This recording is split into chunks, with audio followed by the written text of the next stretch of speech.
आज एक ऐसी खबर जिसे सुनकर आपका विश्वास अपने देश में बूस्ट हो जाएगा। मतलब ये आपके विश्वास का बूस्टर डोज आप इसे कह सकते हैं।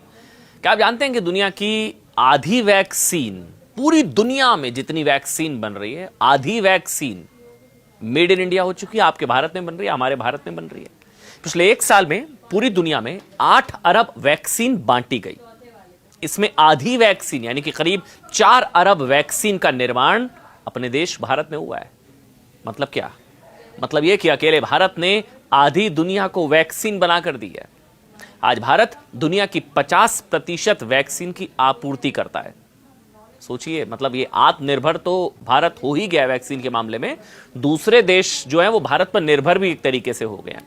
देखिए, प्रधानमंत्री नरेंद्र मोदी की सोच है कि हमारा टीकाकरण अभियान इस बात का एक उदाहरण है कि अगर नागरिक जन भागीदारी की भावना से एकजुट हो जाते हैं तो भारत कुछ भी हासिल कर सकता है। ये आत्मनिर्भर भारत का एक उदाहरण है। आज भारत उसी ऊंचाई पर पहुंच चुका है जिसकी आजाद भारत में शायद किसी ने कल्पना भी नहीं की होगी। भारत सबसे ज्यादा जेनरिक दवाएं बनाने वाला दुनिया का तीसरा देश है। तीसरा सबसे ज्यादा जेनरिक दवाएं अगर दुनिया में कहीं बनती हैं तो तीसरे नंबर पर भारत आता है और जल्दी भारत इसमें ग्लोबल लीडर बनने वाला है।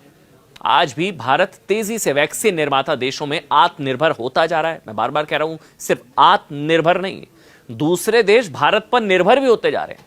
उदाहरण देते हैं, एग्जाम्पल्स। मीजल्स, डिप्थीरिया, टेटनस जैसी घातक बीमारियों की वैक्सीन बनाने में हम सबसे आगे हैं। मीजल्स के टीकों की ग्लोबल मांग का 90% भारत पूरी करता है। आपको जानकर हैरानगी भी होगी, खुशी भी होगी कि दुनिया के कई देशों में आज भारत को दुनिया की फार्मेसी का दर्जा दिया जा रहा है। मतलब दुनिया की फार्मेसी अगर कहीं है तो वो भारत में है। भारत दुनिया की फार्मेसी है। एक समय भारत को वैक्सीन के लिए ना WHO पर निर्भर रहना पड़ता था, लेकिन आज भारत की वैक्सीन स्टोरी मिसाल बन चुकी है क्योंकि भारत की वैक्सीन किफायती है, कारगर है। सरकार की नीतियों की वजह से अमीर हो या गरीब या भारत के किसी भी कोने में कोई व्यक्ति हो, वहां वैक्सीन पहुंचाई जा रही है। पिछले वित्त वर्ष 2023-24 में भारत ने अमेरिका, ब्रिटेन, नीदरलैंड, दक्षिण अफ्रीका और ब्राजील को सबसे ज्यादा दवा एक्सपोर्ट की है। भारत के कुल दवा निर्यात में अमेरिका की हिस्सेदारी 31% से ज्यादा थी। अमेरिका को हम 31% से ज्यादा एक्सपोर्ट कर रहे हैं। इसके बाद ब्रिटेन और नीदरलैंड का हिस्सा था। मतलब वैक्सीन और मेडिसिन की वजह से आज ये न सिर्फ जीवन बचाने वाला हो गया है बल्कि अब भारत की इकोनॉमी को भी बूस्ट कर रहा है। भारत में बनी दवाएं भी सस्ती हैं, इसलिए अब क्या है, दुनिया के विकसित देश भी वैक्सीन और दवाओं के लिए ना भारत पर डिपेंड है, भारत का रुख कर रहे हैं। वर्ष 2022 में भारतीय कंपनियों की दवाओं ने अमेरिकी हेल्थ सिस्टम को 219 बिलियन अमेरिकी डॉलर की बचत दी। 2013 से 2022 तक यह बचत 1.3 ट्रिलियन अमेरिकी डॉलर रही। 1.3 ट्रिलियन अमेरिकी डॉलर।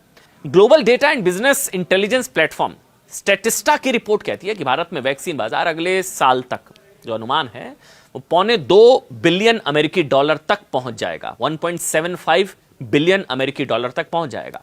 साल 2023 में भारत ने अमेरिका को 9 बिलियन अमेरिकी डॉलर की दवाएं एक्सपोर्ट की थी, जो 2022 में एक्सपोर्ट से 2 बिलियन डॉलर ज्यादा है।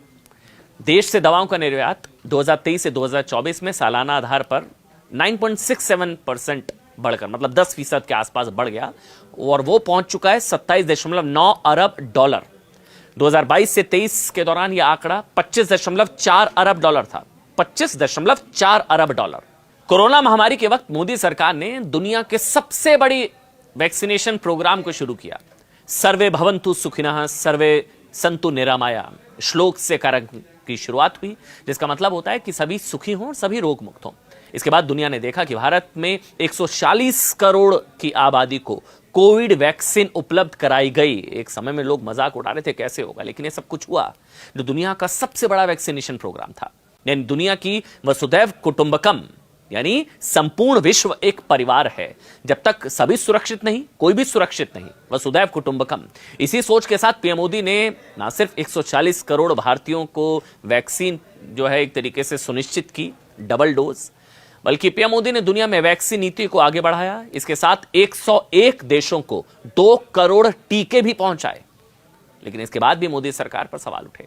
उनकी वैक्सीन नीति को गलत ठहराने की कोशिश हुई। कोरोना की भयानक तस्वीर पूरी दुनिया ने देखी थी। उस मुसीबत के बाद ब्राजील सरकार ने भारत से मदद मांगी और मोदी सरकार ने ब्राजील को कोरोना की 20 लाख डोज भेजने का फैसला किया था। लेकिन विपक्ष ने पूछा था कि जब देश में कोरोना की वैक्सीन नहीं लगी तो एक्सपोर्ट क्यों किया जा रहा है, ये सवाल उठे थे।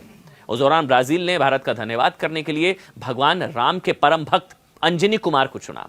ब्राजील के तत्कालीन राष्ट्रपति ने हनुमान जी की जड़ी बूटी लाते हुए तस्वीर को पोस्ट किया, बहुत वायरल हुई थी यह तस्वीर, और भारत का धन्यवाद दिया। सबसे खास बात यह रही कि भारत वैक्सीन सेगमेंट में अपनी इतनी बड़ी अचीवमेंट के बाद भी ना रुका ना थमा, ना ही भारत ने घमंड किया, जिसे वैक्सीन डिप्लोमेसी भी कहा जाने लगा। इसकी एक तस्वीर ऐसी आई जिसे कोई भुला नहीं सकता। आपको याद होगा ये बात जब प्रधानमंत्री Narendra Modi Papua New Guinea पहुंचे थे।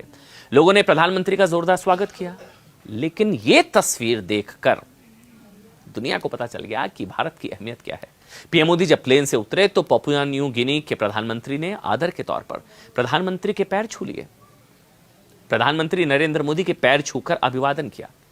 देखिए, भारत में मतलब पैर छूना बड़ों का सम्मान करने की भारत में परंपरा ये कहा जाता है। लेकिन पापुआ न्यू गिनी के प्रधानमंत्री ने नरेंद्र मोदी के पैर छुए तो उनका अंदाज वाकई अलग था। क्या आप जानते हैं कि भारत पापुआ न्यू गिनी को टेक्सटाइल, मशीनरी, सर्जिकल आइटम जैसी कई जरूरी चीजें एक्सपोर्ट करता है, और समय समय पर भारत ने पापुआ न्यू गिनी की मदद भी की है। जब दुनिया भर में कोरोना महामारी अपने चरम पर थी तो टीका बनाने वाले बड़े देश इसके निर्यात पर रोक लगा रहे थे ना, तब भारत ने पापुआ न्यू गिनी को कोरोना वैक्सीन की 1,31,000 खुराक देने का काम किया था।